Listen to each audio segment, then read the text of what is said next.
Hi teachers, welcome to Future Vision Study Center from Salem. Unit 9 ஐரோப்பிய வரலாறு நம்ம தொடர்ந்து பார்த்துட்டு வரோம்.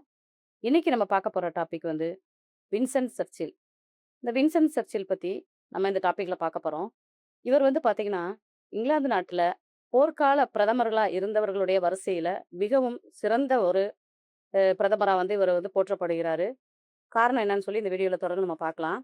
வின்சென்ட் சர்ச்சிலோட காலம் வந்து பார்த்தீங்கன்னா 1874 இருந்து 1965 வரைக்கும் இவர் வந்து ஆங்கில பேரரசுல வந்து மிகச்சிறந்த போர்க்கால பிரதமரா போற்றப்படுறாரு. இவருடைய வாழ்க்கை வந்து ஒரு ராணுவ வீரரா மட்டும் இல்லாம, ஒரு ராணுவ வீரரா தொடங்கி பத்திரிகையாளர், எழுத்தாளர், அரசியல்வாதி, அது மட்டும் இல்லாம பார்த்தீங்கன்னா, முதல் உலகப் போர் மற்றும் 2ஆம் உலகப் போர் 2 உலகப் போர்கள்லயும் இங்கிலாந்தின் தலைவராக பன்முகத்தன்மை கொண்டவராக இருந்திருக்கிறாரு. இவருடைய ஆரம்ப வாழ்க்கையை பார்த்தோம்னா 1874ஆம் ஆண்டு நவம்பர் 30ஆம் தேதி ஃப்ளன்ஹீம் அப்படின்ற ஒரு மாளிகையில வந்து பிறந்திருக்கிறாரு. அப்ப இவருடைய பிறப்பு வந்து பாத்தீங்கன்னா, மாளிகையில வந்து யார் பிறப்பான்னு பாத்தீங்கன்னா, அரச குடும்பத்தை சேர்ந்தவங்க மட்டும் தான் வந்து மாளிகையில பிறக்க முடியும். அப்ப இங்க வந்து ஃப்ளன்ஹீம் மாளிகையில இவர் பிறந்தாருன்னு பாத்தீங்கன்னா, இவர் வந்து ஒரு அரச குடும்பத்தை சேர்ந்தவர். காரணம் என்னன்னு பாத்தீங்கன்னா, அவருடைய தகப்பனார் வந்து லார்ட் ரண்டால்ஃப் சர்ச்சில் வந்து பாத்தீங்கன்னா, இங்கிலாந்தோட ஒரு கன்சர்வேட்டிவ் கட்சியை சேர்ந்த ஒரு மிகச்சிறந்த அரசியல்வாதியாகவும், இங்கிலாந்து நாட்டோட ஒரு நிதி அமைச்சராகவும் இவர் வந்து இருந்திருக்கிறாரு. அதே மாரி அவருடைய தாயார் வந்து பார்த்தீங்கன்னா, ஒரு அமெரிக்க பெண்மணி. அதாவது ஜென்னி ஜெரோமி. இவங்க வந்து பார்த்தீங்கன்னா, ஒரு அமெரிக்காவுல ஒரு அ உயர்ந்த குடும்பத்தைச் சேர்ந்த, ஒரு செல்வாக்கு மிகுந்த குடும்பத்தைச் சேர்ந்த ஒரு பெண்மணி. அப்ப இவரோட பேக்ரவுண்ட் வந்து எப்படி இருக்குன்னு பார்த்தீங்கன்னா, தகப்பன் வழியில வந்து இங்கிலாந்து கலாச்சாரமும், தாய் வழியில அமெரிக்க கலாச்சாரமும் மிகுந்த ஒரு அரசியல் குடும்பத்துல இவரு பிறந்ததுனால தான் வந்து பார்த்தீங்கன்னா, அந்த பிளன்ஹீம் மாளிகையில இவர் வந்து பிறந்திருப்பாரு. இந்த பிளன்ஹீம் மாளிகை வந்து பார்த்தீங்கன்னா, பின்னால வந்து பார்த்தீங்கன்னா, இது வந்து உலக பாரம்பரிய சின்னமா வந்து அறிவிக்கப்பட்டிருக்கும். அவ்வளோ ஃபேமஸான ஒரு மாளிகை தான் இந்த பிளன்ஹீம் மாளிகை.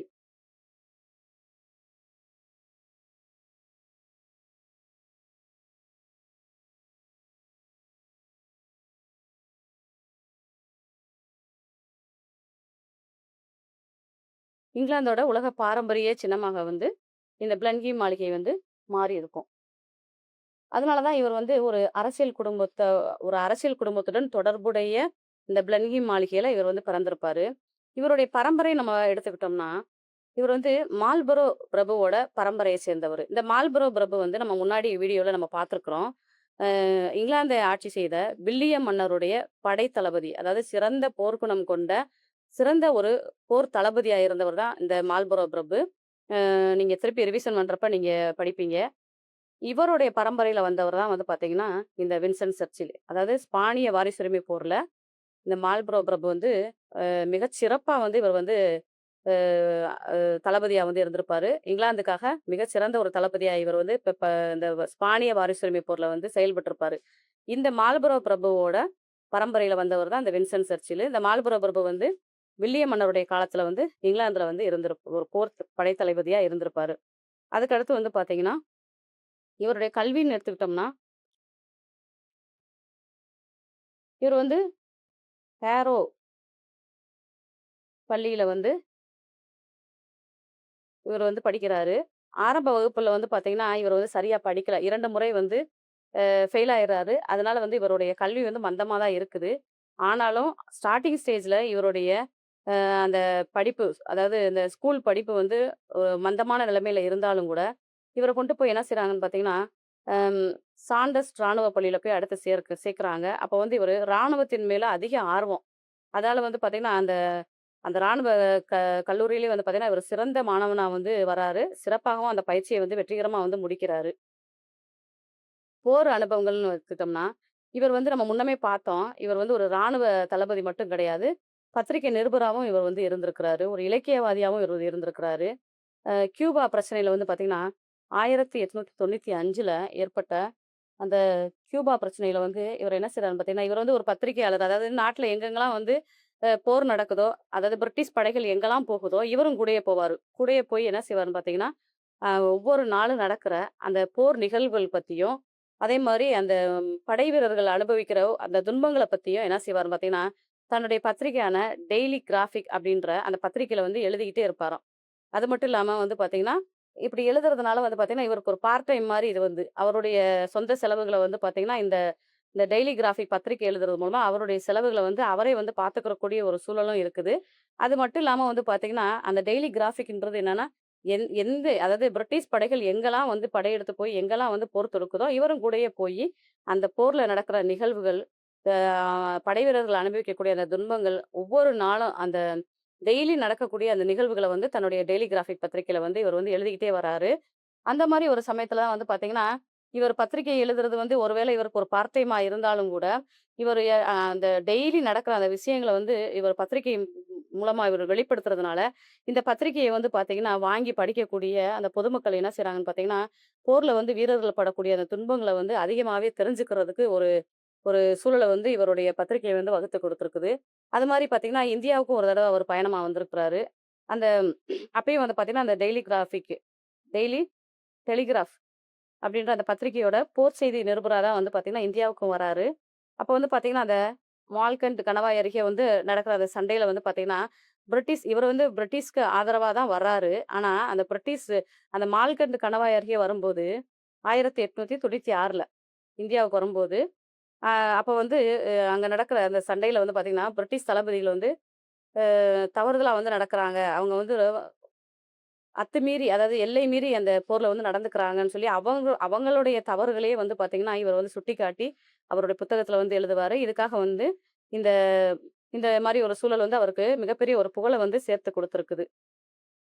அதுக்கடுத்து வந்து பார்த்தீங்கன்னா, சூடான் பிரச்சனை.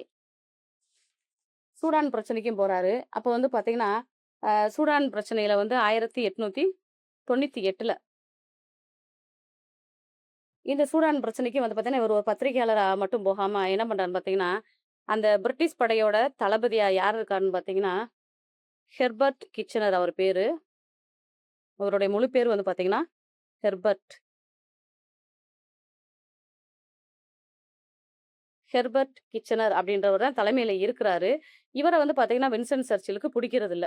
அப்ப என்ன பண்றாருன்னா, இவர் கூட போகணும். ஆனா தலைமை வந்து யார் இருக்கா? பிரிட்டிஷ் படைகளுக்கு தலைமை வந்து கிச்சனர் பிரபு தான் இருக்கிறாரு. அதாவது ஹெர்பர்ட் கிச்சனர் இருக்காரு. ஆனா இவருக்கும் வின்ஸ்டன் சர்ச்சிலுக்கும் வந்து பார்த்தீங்கன்னா, 2 பேருக்குமே வந்து கருத்து வேறுபாடுகள் இருக்குது. ஆனாலும் கூட, அதே படை தளபதியா இருக்கக்கூடிய சர் ஏவலின் வுட் அப்படின்ற ஒரு இவரும் வந்து இங்கிலாந்து நாட்டோட ஒரு ராணுவ படை அதிகாரியா தான் வந்து இருக்கிறாரு. ஆனா, இந்த சூடான் போருக்கு வந்து அவர் தலைமை தாங்கல. நல்லா தெரிஞ்சுக்கங்க.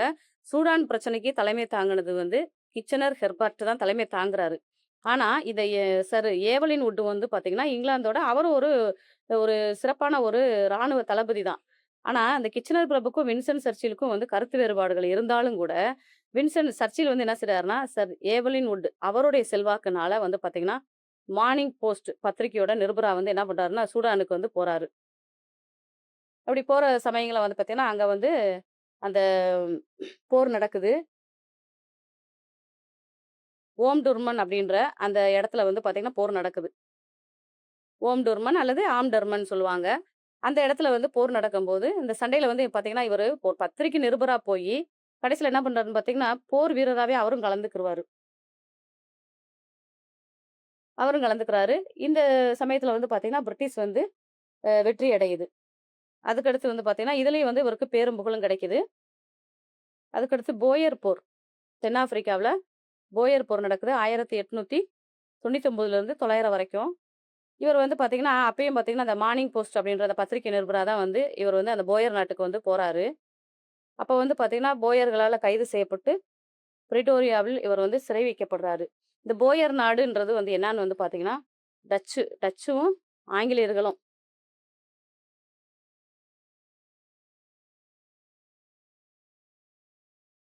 பிரிட்டிஷ்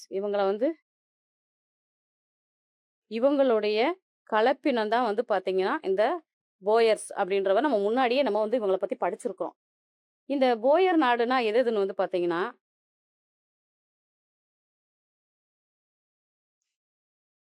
டிரான்ஸ்வால்,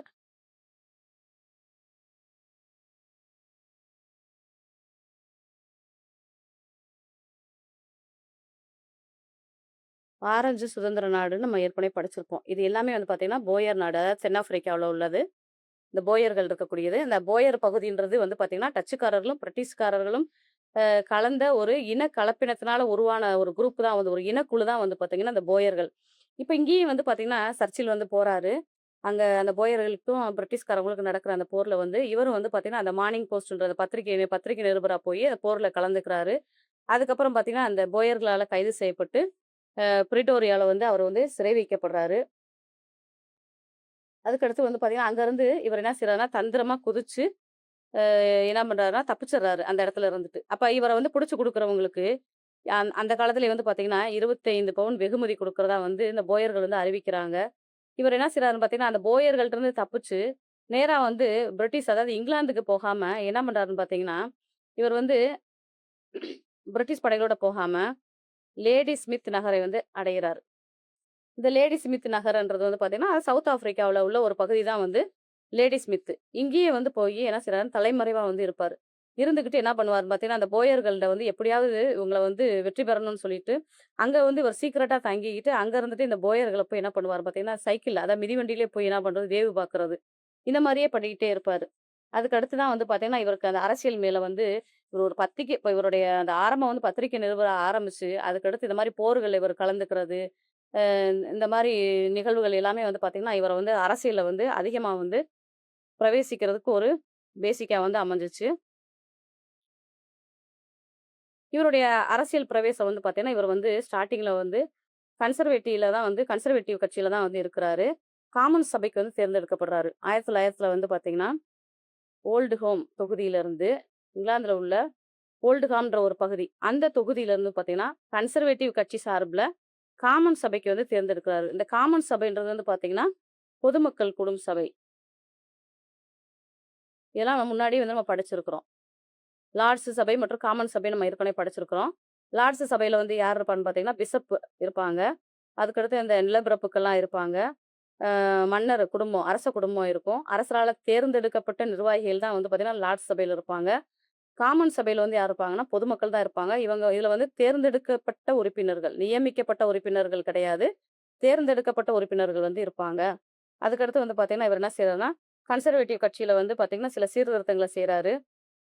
காப்பு வரிகள கொண்டு வராரு. காப்பு வரிகள்னா என்னன்னா, வெளிநாட்டு பொருட்களுக்கு வந்து அதிகமா வந்து வரி விதிக்கிறது. உள்நாட்டு பொருட்களுக்கு வந்து பார்த்தீங்கன்னா, வரி சலுகைகள் அதிகமா குடுக்குறது. இந்த மாரி சீர்திருத்தங்கள வந்து அவர் செய்ய முற்படும்போது வந்து பார்த்தீங்கன்னா, அந்த தடையில்லா வியாபாரத்தையும் கொண்டு வராரு. ஏன்னா, இவர் வந்து அந்த தடையில்லா வியாபாரத்து மேல பற்று கொண்டவரு. அப்படி கொண்டு வர சமயங்கள்ல வந்து பார்த்தீங்கன்னா, அ என்ன செய்றாருன்னா, அந்த வெளிநாட்டுல இருந்து வரக்கூடிய பொருட்களுக்கு வந்து நீங்க அதிகமான வரி செலுத்துறீங்கன்னு சொல்லி, இவர் வந்து என்ன செய்றாருன்னா, அத எதிர்க்கிறாரு. எதுக்குறதுனால வந்து பார்த்தீங்கன்னா, இவர் வந்து கட்சியிலருந்து விலகிர்றாரு. ஏன்னா, இவர் வந்து அந்த கன்சர்வேட்டிவ்ல இருக்க கட்சிக்காரவங்க பூராமே வந்து எதிர்க்கிறாங்க. எப்படி வந்து வெளிநாட்டுல இருக்க பொருட்களுக்கு வந்து நீ தடையில்லா வாணிபம் எப்படி குடுக்கலாம் அப்படின்னு சொல்லி இவர வந்து எதிர்க்கிறாங்க. அதனால வந்து இவர் திருப்பி வந்து அந்த கன்சர்வேட்டிவ்ல இருந்து விலகி என்ன செய்றாருன்னு பார்த்தீங்கன்னா, 1905ஆம் ஆண்டு இவர் வந்து லிபரல் கட்சியில போய் சேர்ந்துருவாரு. லிபரல் கட்சிக்கு வந்த உடனே பார்த்தீங்கன்னா, அங்க 1906லேருந்து 1915 வரைக்கும் லிபரல் கட்சியில தான் இருக்கிறாரு. இதுல வந்து பார்த்தீங்கன்னா, இவர் வந்து முக்கிய பதவிகள் என்னென்னன்னு பார்த்தீங்கன்னா, 1906ல வந்து பார்த்தீங்கன்னா, அதாவது 1906லேருந்து 1915 வரைக்கும் லிபரல் கட்சியில தான் இவர் பொறுப்பு வகிக்கிறாரு. இவருக்கு அங்க என்னென்ன பொறுப்புகள் குடுத்தாங்கன்னு பார்த்தீங்கன்னா, சேர்ந்த உடனே 1906ல வந்து பார்த்தீங்கன்னா, குடியேற்ற நாடுகளின் துணை செயலாளரா இருக்கிறாரு. அதாவது குடியேற்ற நாடுகள், பிரிட்டிஷோட காலனி நாடுகளான அந்த ஏகாதிபத்திய நாடுகளுக்கு வந்து ஒரு துணை செயலாளரா வந்து வின்ஸ்டன் சர்ச்சில தான் வந்து வைக்கிறாங்க. அங்க வந்து பார்த்தீங்கன்னா, அந்த டிரான்ஸ்வால்ல வந்து போயர் நாட்டுக்கு சுயாட்சி கொடுக்கணும் அப்படின்ற ஒரு மசோதாவை நிறைவேத்துறாரு. ஏன்னா, ஏற்கனவே இவரு இந்த போயர் நாட்டுல போய் என்ன பண்றாரு, அந்த போர்ல வந்து கலந்துக்குருவாரு. அதுக்கப்புறம் வந்து தப்பிச்சுருவாரு. அப்ப வந்து அங்க பக்கத்திலேயே இருந்துகிட்டே என்ன செய்வாருன்னு பார்த்தீங்கன்னா, அந்த நாட்டுல நடக்கிற நிகழ்வுகள இவரு பார்த்துக்கிட்டே இருப்பாரு. பார்த்ததுனால ஒருவேளை இவருக்கு அந்த ஒரு மனமாற்றம் கூட ஏற்பட்டிருக்கலாம். இவர் வந்து அந்த பொறுப்புக்கு வந்த உடனே என்ன செய்றாருன்னு பார்த்தீங்கன்னா, அந்த போயர்களுக்கு இப்ப நம்ம வந்து சுயாட்சி குடுத்துறணும். பிரிட்டிஷ்லேருந்து அது பிரிஞ்சு போய் சுயாட்சியா வந்து அது அமைச்சுக்கிறட்டும் அப்படின்ற ஒரு மசோதாவை வந்து இவர் நிறைவேற்றுறாரு. அதுக்கடுத்து வந்து பார்த்தீங்கன்னா, 1908ல வந்து பார்த்தீங்கன்னா, வாணிக குழுவோட தலைவரா வந்து இவர் இருக்கிறாரு. வாணிக குழுவோட தலைவரா இருக்கிறாரு. இவரோட பங்களிப்பு வந்து இதுல வந்து பார்த்தீங்கன்னா, தொழிலாளர்களோட நலனு, அப்புறம் வேலைவாய்ப்பு, வர்த்தக கட்டுப்பாடு, இது எல்லாத்தையும் வந்து இவர் கவனிச்சுக்கிறாரு. அதுல சீர்திருத்தங்களையும் கொண்டு வராரு. இதனால இவருக்கு வந்து அந்த வாணிக குழுவோட தலைவர் பட்டத்துல இவர் இருக்கும்போது, இவருக்கு மிக மிக சிறப்பான நற்சான்றிதழ வந்து இந்த பதவியில வந்து இவர் பெஸ்ட்டா வந்து இத பண்ணியிருக்கிறாருன்னு சொல்லி, இவருக்கு நல்ல பேரும் வந்து கிடைக்குது. அதுக்கடுத்து 1910ல வந்து பார்த்தீங்கன்னா, உள்நாட்டு அமைச்சரா இருக்கிறாரு. முக்கிய பங்களிப்பு வந்து பார்த்தீங்கன்னா, அ அங்க அதாவது இங்கிலாந்து நாட்டுல இருக்கக்கூடிய அந்த வேலைவாய்ப்பற்ற சூழ்நிலையெல்லாம் மாத்தி, வேலைவாய்ப்ப ஏற்படுத்த கொடுக்கக்கூடிய அந்த எம்ப்ளாய்மென்ட் நம்ம இன்னைக்கு சொல்றோம்ல, அந்த எம்ப்ளாய்மென்ட்கள் வேலைவாய்ப்பை ஏற்படுத்தி தரும் நிலையங்கள வந்து இவர் வந்து உருவாக்குறாரு. அது மட்டும் இல்லாம பார்த்தீங்கன்னா, அந்த சுரங்க தொழிலாளர்கள் பிரச்சனை வந்து பார்த்தீங்கன்னா, இங்கிலாந்துல தொடர்ந்து ஏற்பட்டுக்கிட்டே வரும். அந்த தொழிலாளர்களுக்கு வந்து பார்த்தீங்கன்னா, பாதுகாப்புக்காக அந்த நிலக்கரி சுரங்க சட்டம் அப்படின்ற ஒரு சட்டத்தையும் கொண்டு வராரு. அதே மாரி லண்டன்ல நடக்கக்கூடிய அ அராஜக செயல்களையும் வந்து பார்த்தீங்கன்னா, இவர் வந்து திறம்பட வந்து சமாளிக்கக்கூடிய ஒரு போர் வீரராவும் இருக்கிறாரு. 1911ல வந்து பார்த்தீங்கன்னா, கடற்படை இலாக்காவுக்கு இவர வந்து நியமிக்கிறாங்க. அந்த கடற்படை தலைவரா வந்த முதல் பிரபுவும் இவர்தான். முக்கிய பங்களிப்பு என்னன்னு பார்த்தீங்கன்னா, ஜெர்மனி வந்து கப்பல் படைகள வந்து அதிகப்படுத்துது. அப்ப ஜெர்மனில இருந்து நம்மளுக்கு வந்து பிரிட்டிஷ்க்கு வந்து ஆபத்து வரும் அப்படின்னு சொல்லி இவரு முன்னமே பிளான் பண்ணி என்ன செய்றாருன்னு பார்த்தீங்கன்னா, உடனே வந்து பிரிட்டிஷ் கப்பல் படைகள வந்து அதிகமா பலப்படுத்தக்கூடிய ஒரு பிளான வந்து இவர் வந்து சொல்றாரு. அந்த திட்டத்திலயும் வந்து இவர் இறங்கி செய்றாரு. அதே மாரி பார்த்தீங்கன்னா, அந்த உலகப் போருக்கு வந்து கப்பல் படைய தயார்படுத்தி அத வந்து ரெடி பண்ணக்கூடிய ஒரு பொறுப்புலயும் வந்து இவர் வந்து இருக்கிறாரு. முதல் உலகப் போர் மற்றும் வீழ்ச்சி. முதல் உலகப் போர்ல வந்து பிரிட்டிஷோட பங்கு என்னன்னு பார்த்தீங்கன்னா, அந்த கடற்படை ஆதிக்கம். அதாவது சர்ச்சில் அந்த வின்ஸ்டன் சர்ச்சிலோட முன்னெச்சரிக்கையாவே போர் ஏற்பட போகுது. ஜெர்மனி வந்து இந்த மாரி கப்பல் படையெல்லாம் அதிகப்படுத்திட்டு இருக்குது அப்படின்னு சொல்லும்போது, இவர் வந்து பிரிட்டிஷ் படைகள வந்து அதிகப்படுத்தி ஒரு முன்னெச்சரிக்கை நடவடிக்கையில வந்து இவர் வந்து இறங்குறாரு. இதனால வந்து பார்த்தீங்கன்னா, போரோட ஆரம்பத்தில வந்து பார்த்தீங்கன்னா, ஜெர்மனி வெற்றி பெறும். அதுக்கப்புறம் வந்து பார்த்தீங்கன்னா, அப்ப வந்து சுதாரிக்கிற அந்த பிரிட்டிஷ் வந்து ஜெர்மனி கப்பல்கள வந்து விரட்டி அடிக்குது. அதுல வந்து பார்த்தீங்கன்னா, கடல் ஆதிக்கத்தில தான் வந்து பார்த்தீங்கன்னா, பிரிட்டிஷ் வந்து ரொம்ப ஃபேமஸா வந்து இருக்கும். இதுக்கு காரணம் வந்து வின்ஸ்டன் சர்ச்சில் தான். அதுக்கடுத்து வந்து பார்த்தீங்கன்னா, கலிபோலி தாக்குதல். 1915ல வந்து பார்த்தீங்கன்னா, கலிபோலி தாக்குதல். இந்த கலிபோலின்றது வந்து பார்த்தீங்கன்னா, எங்க இருக்குன்னு பார்த்தீங்கன்னா, துருக்கியில தான் வந்து இருக்குது. இந்த துருக்கி நாடுகளுக்கு வந்து பார்த்தீங்கன்னா, ஆதரவளித்தபோது சர்ச்சில் வந்து என்ன செய்றாருன்னா, கிழக்கு போர் முனையிலும் தாக்குதல் நடத்தணும் அப்படின்னு சொல்லி சொல்றாரு. இந்த கலிபோலின்றது வந்து பார்த்தீங்கன்னா, துருக்கியோட ஒரு பகுதி. துருக்கி வந்து என்ன செய்யுதுன்னு பார்த்தீங்கன்னா, துருக்கியும் அதனுடைய நட்பு நாடுகளும் என்ன பண்றாங்கன்னு பார்த்தீங்கன்னா, அச்சு நாடுகள் அதாவது ஜெர்மன் கூட்டணிக்கு வந்து பார்த்தீங்கன்னா, ஆதரவு அளிக்குது. அப்ப வந்து பார்த்தீங்கன்னா, அதாவது பிரிட்டிஷ் வந்து என்ன செய்றாருன்னு பார்த்தீங்கன்னா, கிழக்கு முனையில இருக்கக்கூடிய ரஷ்யாவுக்கு வந்து ஆதரவு குடுப்பாரு. இதனால வந்து பார்த்தீங்கன்னா, கிழக்கு முனையில இருந்து நம்ம தாக்குதல் நடத்தணும் அப்படின்னு சொல்லி பண்றாங்க. அதாவது மேற்குல ஜெர்மனின்னு எடுத்துக்கிட்டோம்னா, இப்ப ஜெர்மனி வந்து சென்டர்ல இருக்குதுன்னா, அதோட மேற்கு முனையில வந்து பார்த்தீங்கன்னா, பிரான்ஸ் இருக்கும். இது வந்து மேற்கு முனைன்னு வைங்க.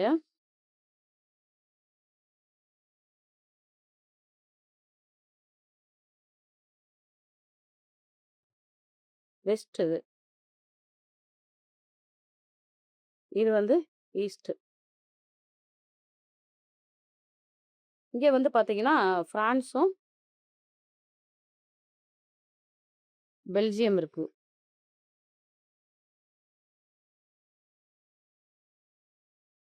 கிழக்கு சைடு வந்து பார்த்தீங்கன்னா, இருக்கக்கூடிய ரஷ்யாவுக்கு வந்து துருக்கி வந்து ஜெர்மன் படைகளுக்கு ஆதரவு அளிக்கும்போது, பிரிட்டன் வந்து என்ன செய்யும்னு பார்த்தீங்கன்னா, ரஷ்யாவுக்கு வந்து ஆதரவு குடுக்கும். காரணம் என்னன்னு பார்த்தீங்கன்னா, அந்த துருக்கிய வந்து எப்படியாவது கிழக்கு முனையில இருந்து நம்ம போர் நடத்தி என்ன பண்ணணும்னா, துருக்கிய வந்து நேச நாடுகளுக்கு ஆதரவு குடுக்கக்கூடாம, துருக்கிய வந்து ஃபர்ஸ்ட்டு ஆஃப் பண்ணணும். துருக்கிய ஆஃப் பண்ணிட்டோம்னா, ஆட்டோமேட்டிக்கா வந்து பார்த்தீங்கன்னா, ஜெர்மனுடைய பலன் வந்து பலம் வந்து குறைஞ்சிரும் அப்படின்னு சொல்லி, பிரிட்டிஷ் வந்து நினைக்குது. இந்த பிளான் பூரா பண்றது எல்லாமே வந்து பார்த்தீங்கன்னா, இவர் தான். வின்ஸ்டன் சர்ச்சில் தான். அதுக்கடுத்து வந்து பார்த்தீங்கன்னா, அந்த இந்த மாரி பண்றதுனால, அந்த டார்னலஸ் நீரிணைய வந்து கைப்பத்தி, கான்ஸ்டான்டினோப்பிளையும் வந்து பணிய வச்சலாம். ஏன்னா, கான்ஸ்டான்டினோப்பிள் வந்து இப்ப துருக்கியோட கஸ்டடியில வந்து இருக்குது. கண்ட்ரோல்ல வந்து இருக்குது. இந்த மாரி நம்ம கிழக்கு முனை போர் தொடுக்கிறதுனால வந்து என்ன பண்ணலான்னு பார்த்தீங்கன்னா, இந்த டார்டனல்ஸ் நீரிணைய கைப்பற்றி கான்ஸ்டான்டினோப்பிளையும் வந்து பணிய வச்சிரலாம் அப்படின்னு சொல்லி இவர் வந்து நினைக்கிறாரு. இதோட விளைவு வந்து பார்த்தீங்கன்னா, அந்த ஹெர்பர்ட் பிரபு வந்து என்ன பண்றாருன்னா, போதிய படை வீரர்கள அனுப்ப தயக்கம் காட்டுறாரு. கடற்படைய கொண்டு என்ன செய்றாங்க, பிப்ரவரியில தொடங்கப்பட்ட இந்த தாக்குதல் வந்து பார்த்தீங்கன்னா, துருக்கியோட துருக்கி வந்து பயங்கர ஒரு ஆவேசத்தோட வந்து போர் தொடுக்குது. இதனால வந்து பார்த்தீங்கன்னா, பிரிட்டிஷ்க்கு வந்து தோல்வி ஏற்படுது. அப்ப வந்து யாருன்னு பார்த்தீங்கன்னா, கிச்சனர் பிரபு தான் இருக்காரு. படை வீரர்கள வந்து இவர் வந்து போருக்கு அனுப்புறதுக்கே வந்து ஒரு தயக்கத்தோடயே இவர் அனுப்புறாரு. அதனாலேயே வந்து பார்த்தீங்கன்னா, துருக்கி வந்து இதுல வந்து வெற்றி வெற்றி அடையுது இந்த போர்ல. இந்த போர் வந்து பார்த்தீங்கன்னா, எப்ப ஆரம்பிக்குதுன்னு பார்த்தோன்னா, பிப்ரவரியில ஆரம்பிக்குது. டிசம்பர்ல வந்து இந்த போர வந்து கைவிட்டுர்றாங்க.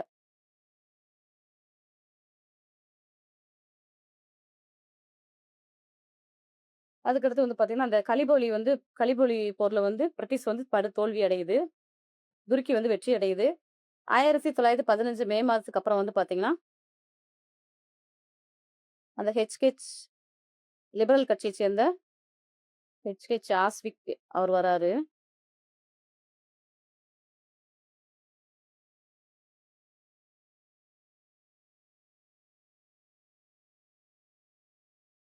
இந்த ஆசிஃபித் வந்து என்ன செய்றாங்கன்னு பார்த்தா, அந்த கூட்டாட்சிய வந்து இவரு வந்து அமைக்கிறாங்க.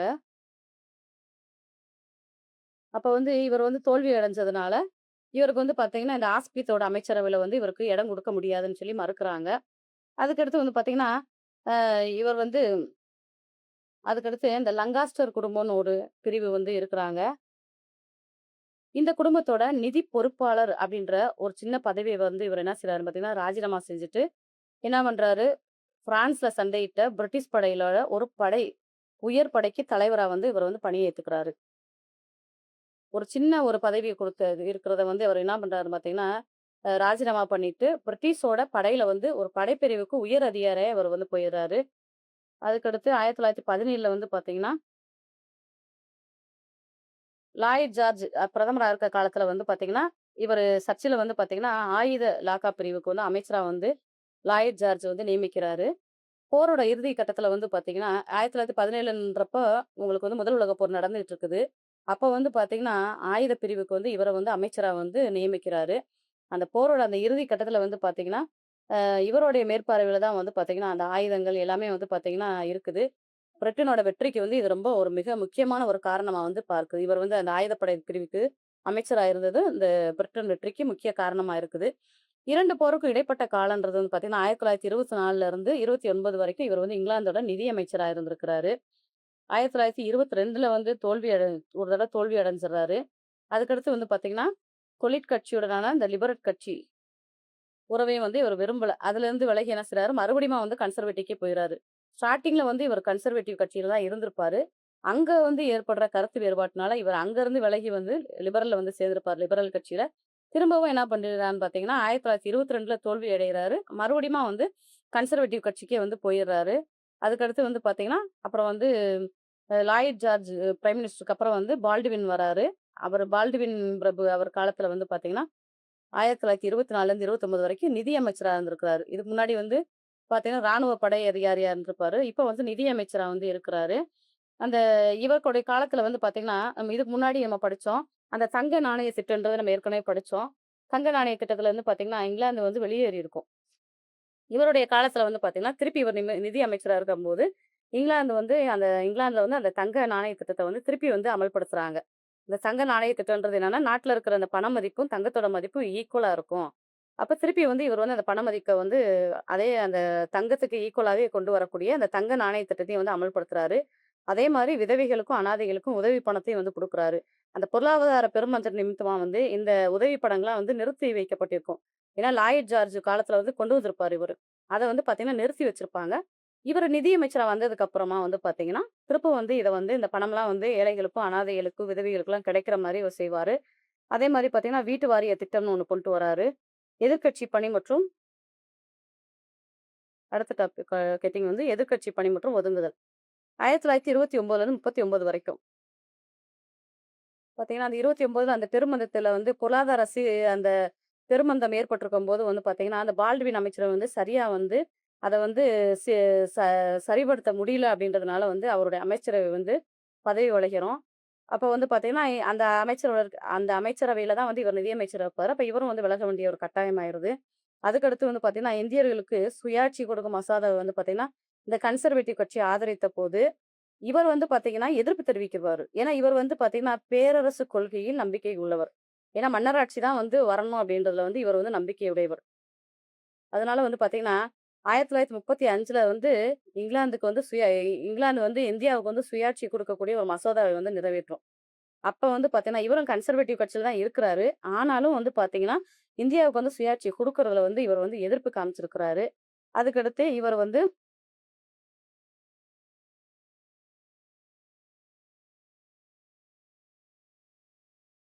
அதுக்கப்புறம் இவருக்கு வந்து அந்த ஆட்சியில வந்து ஒரு கேப் வந்து ஏற்படும். அரசியல்ல வந்து ஒரு கேப் ஏற்படும். அந்த மாரி சூழ்நிலைகள்ல இவர் வந்து இப்ப நம்ம ஏற்கனவே படிச்சிருக்கிறோம். இவர் வந்து ஒரு ராணுவ படைத்தளபதி மட்டும் இல்லாம, ஒரு பத்திரிக்கையாளரா இருந்திருக்காரு, ஒரு இலக்கியவாதி, எழுத்தாளரா இருந்திருக்காரு. அப்போ வந்து என்ன பண்றாருன்னு பார்த்தீங்கன்னா, அதுக்கு அடுத்து வர அரசாங்கம் வந்து பார்த்தீங்கன்னா, மெக்டானலோட அந்த தொழிலாளர் கட்சி அரசாங்கம் வருது.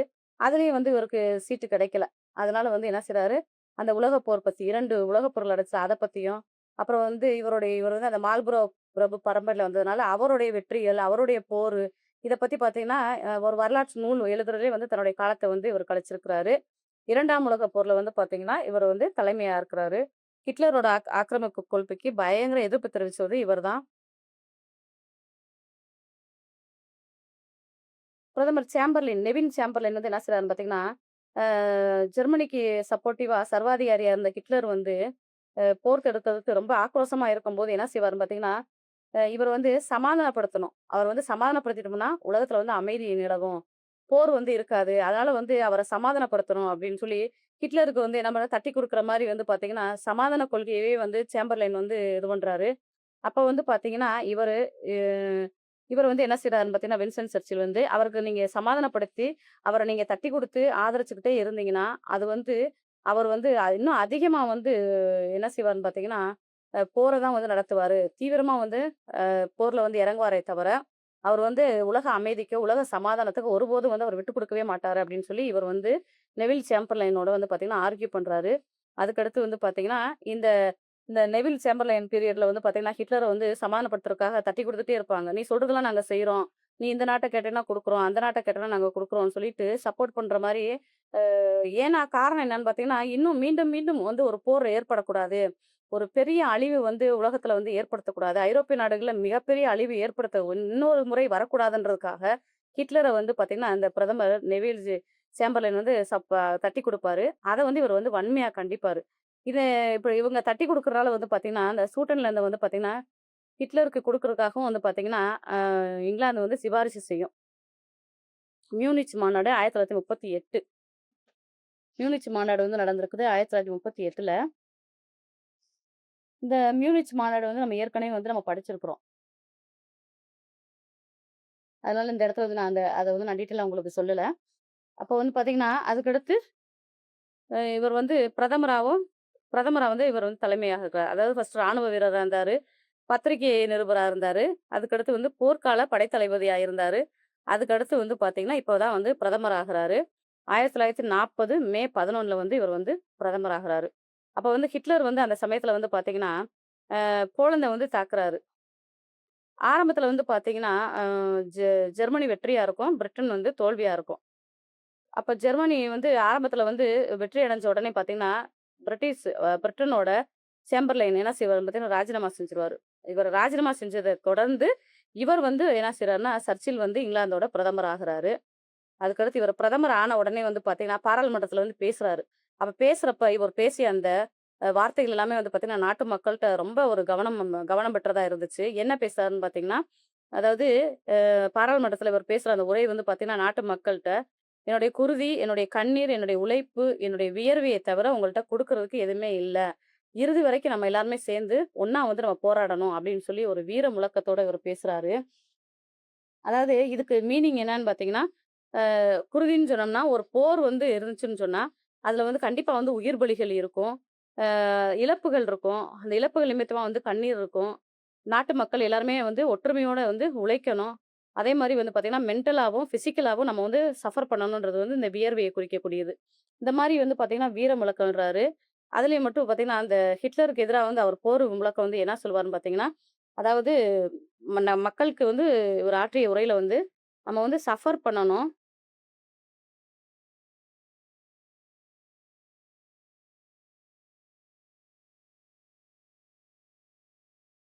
அதாவது சஃபர் ஆகணும் நம்ம. ஆனா சரண்டர் ஆகக்கூடாது அப்படின்னு சொல்லி பேசியிருப்பாரு.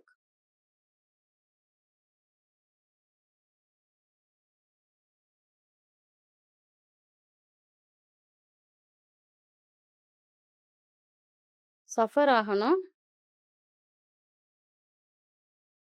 No surrender.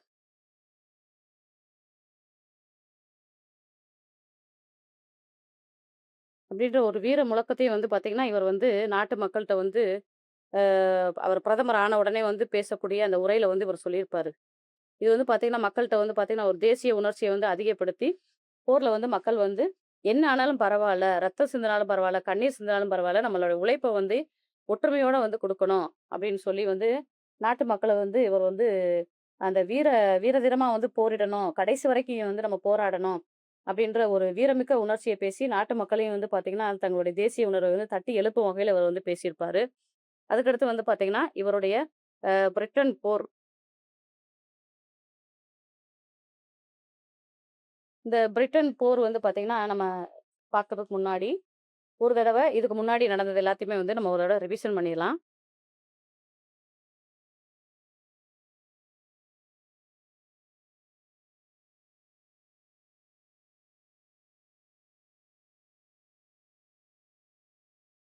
வின்சன் சர்ச்சில் வந்து இவருடைய காலம் வந்து 1874லேருந்து 1965 வரைக்கும்.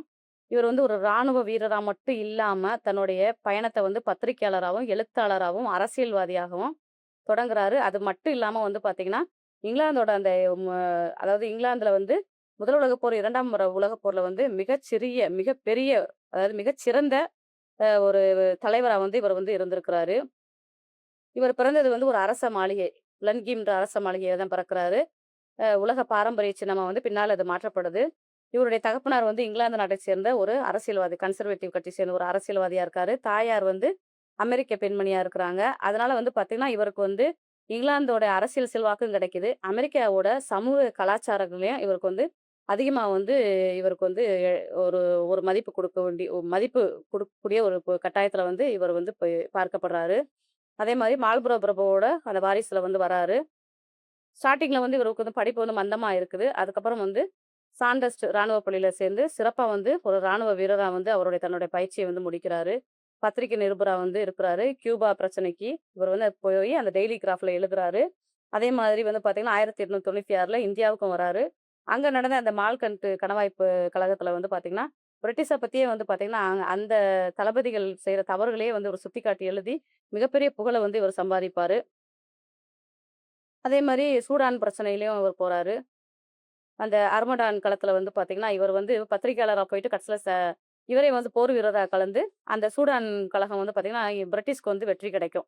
அதனாலேயே இவருக்கு வந்து ஒரு மிகப்பெரிய ஒரு புகழின் உச்சிக்கு இவர் போறாரு. அப்புறம் வந்து பார்த்தீங்கன்னா, போயர்கள் பிரச்சனையில வந்து இவர் போறாரு. போயிட்டு அங்கேயும் வந்து பார்த்தீங்கன்னா, மார்னிங் போஸ்ட்ன்ற பத்திரிக்கைக்கு பத்திரிக்கையாளரா போறாரு. ஆனா, இறுதியில வந்து பார்த்தீங்கன்னா, அங்க வந்து பிரிட்டிஷ் வந்து தோல்வி அடையும். பின்னால வந்து பார்த்தீங்கன்னா, இவர் வந்து அந்த குடியேற்ற நாடுகளுக்கு ஒரு இது துணை அதிகாரம் அவருக்கு குடுப்பாங்க. குடுக்கும்போது வந்து பார்த்தீங்கன்னா, அந்த போயர்களுக்கு வந்து வந்த உடனே இவர் என்ன செய்வாருன்னா, அவங்க அத வந்து ஒரு சுதந்திர நாடா அறிவிக்கணும் அப்படின்னு சொல்லிட்டு, இவர் வந்து ஒரு மசோதாவ வந்து கொண்டுருவாரு. இதெல்லாம் நம்ம பின்னாடி படிச்சோம். நிதி அமைச்சராவும் இவர் இருந்திருக்கிறாரு. இறுதியா தான் வந்து பார்த்தீங்கன்னா, இவர் வந்து இங்கிலாந்தோட பிரதமர் ஆவாரு.